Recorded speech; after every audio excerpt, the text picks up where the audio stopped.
Hello and welcome to another episode of Thoughts Per Episode, House of the Dragon edition. And before we get underway, I just want to mention, Aemond, if you're watching this, please don't take anything I say as being against you. I respect you and your position.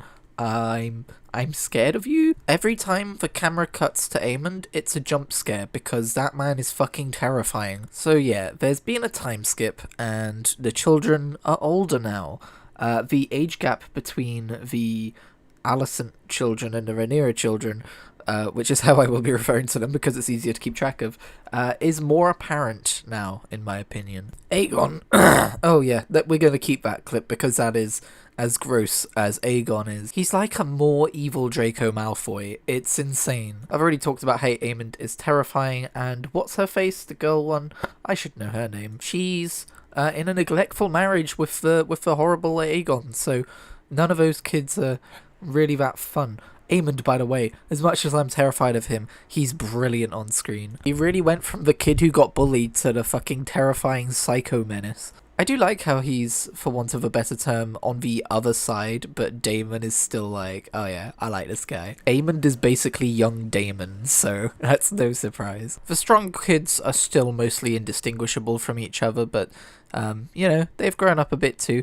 They haven't grown up enough to not kick off whenever anyone makes fun of them for being bastards, though. But you know, in this world where being a bastard is such an insult and such a big deal, especially to their birthright and everything, I guess you could say it's no surprise really, but geez kids, learn to keep your rage inside. Your mother surely has. So yeah, this episode, it's been 6 years since the previous one, and everyone has... Sorry, I can't talk today, so I'm leaving some blunders in. Everyone has a happy jaunt over to King's Landing to have a poke around about the Velaryon family tree, and see who's going to inherit the Driftwood throne, which isn't really a throne because they're kind of, you know, just lords. Do lords have thrones? I feel like lords shouldn't have thrones. Lords should just have padded seats. It's actually, in my opinion, getting a little bit difficult to keep up with all of the political nuances and all of the kids and who they belong to and the bloodlines.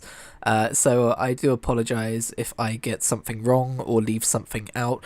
I mean, last week's episode, it took me about a week after having watched it to consider the fact that, oh, right, yeah, those two people don't get along because this really obvious thing happened beforehand. Basically, I forgot that Rhaenyra might hate Alicent because Alicent ordered the deaths of her lover. Whether she meant to or not, I would imagine from Rhaenyra's point of view, it's pretty obvious that that happened. But back to this episode, we see that Alicent is going to use this as a political maneuver to once again throw out into the court the questioning of the strong kids being strong kids instead of Velaryon kids being bastards, basically, because Alicent wants her kids to get the throne, and because of everything else that Alicent has going on in terms of jealousy and anger at Rhaenyra. But King fucking Viserys makes a baller-ass entrance while Rhaenyra is pleading her very flimsy case, and maybe for the first time in a series, he seems like a real fucking king. Go off, king. Because even though my guy is literally rotting and is in pain even by just sitting up in bed, he hauls himself all the way to the Iron fucking Throne, not accepting any help. And there's a really nice moment as well when he waves away help, but he's having trouble getting up to the throne, and someone comes to help him again. He's like, no, and it's like Daemon, and he's like, look, dude, if I'm here helping you, then you know you should probably accept it. I think Daemon probably earns a lot of respect for his brother in that scene as well. Probably sees what the burden of kingship has actually done to him for the first time in his life. Viserys in this episode, by the way, was just top fucking tier. Obviously this is going to be his last episode. If he's still alive next episode, I swear to God, what is going on with this man's vitality? I expected him to be dead like 3 episodes ago, so this is insane. He's like a walking corpse in this episode. He really truly is. But man, this show has fucking excelled at showing the tragic character that is Viserys Targaryen, trying to keep his family and his kingdom together.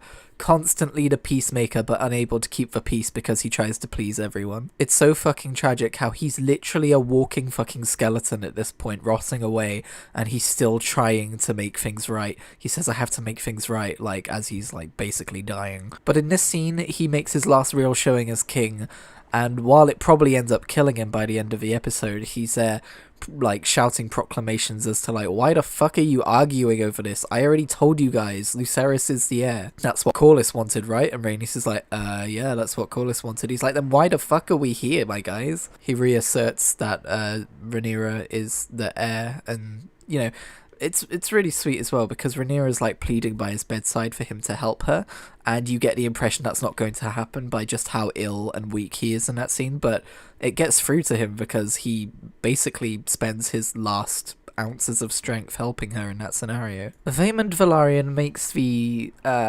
small mistake of shouting about how the Strongs are bastards right at the king's face, and promptly loses his head for it. There haven't been many like shock scenes in House of the Dragon yet when you look back on how Game of Thrones had so many shock scenes.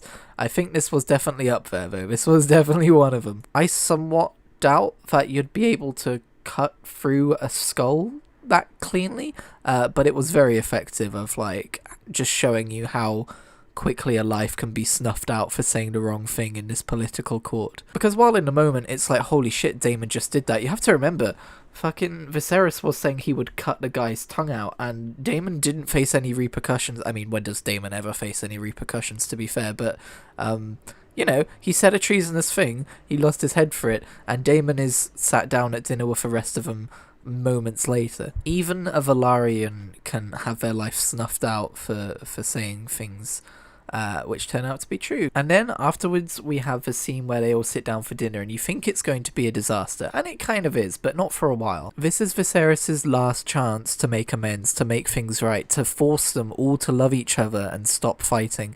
And I think it might have actually worked if it wasn't for the children, because against all odds, Rhaenyra and Alicent actually somewhat make amends.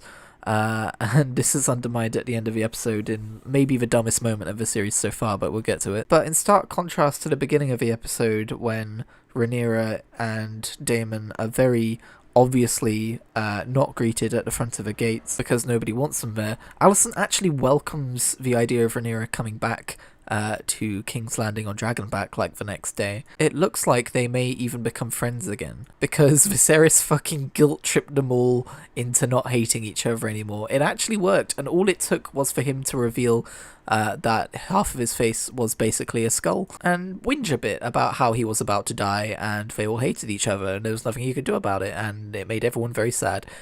He really laid out the tragedy of his character to them. Of course, after he leaves the room, Aemond swiftly repeats Vaemond's mistake, but he's the prince, so he's not going to get his head chopped off. And interestingly, it just goes to show that Daemon's reaction to Vaemond wasn't... Oh my god, these names are all so similar.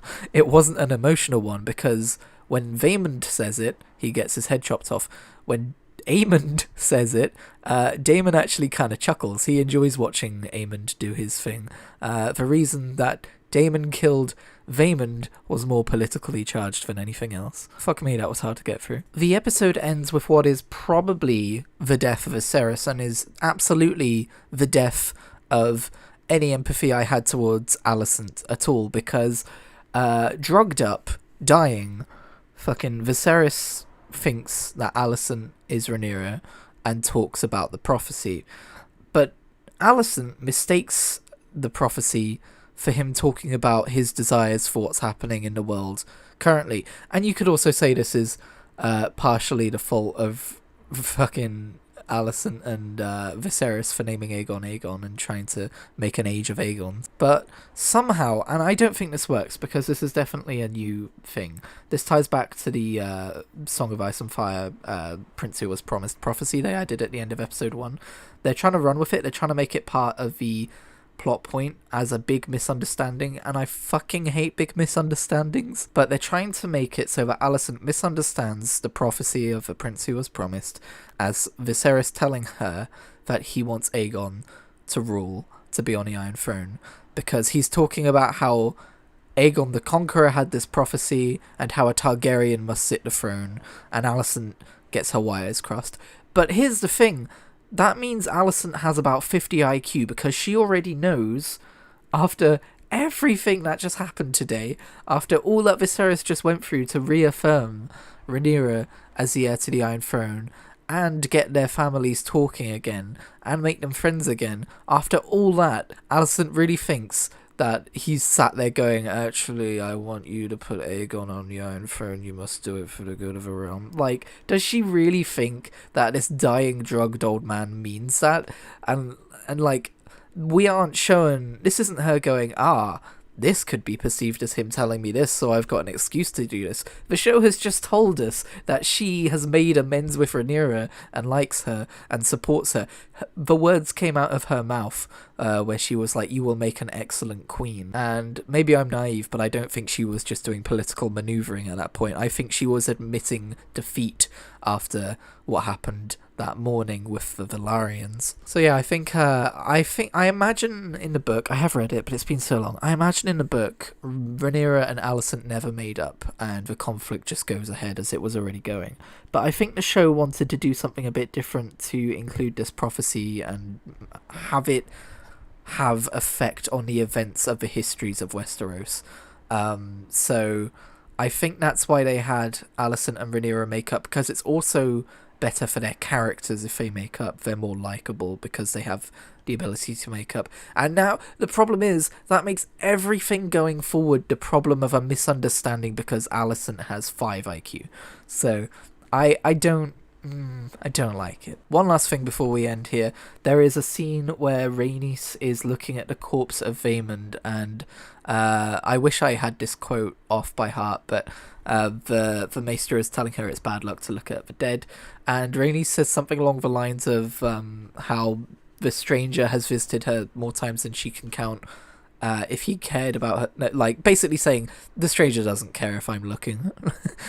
He already knows I see him, and it was just some banger fucking dialogue writing. I loved it so much, and I absolutely did it a service here. But anyway, that's going to do it for this video. Banger of an episode. Thank you very much for listening. Let me know what you thought in the comments down below if you like. Leave a like if you like the video. Subscribe for more, and I'll see you next week. I'm off to go and watch the next time preview and watch the Alt Shift X live stream because that's my Monday ritual.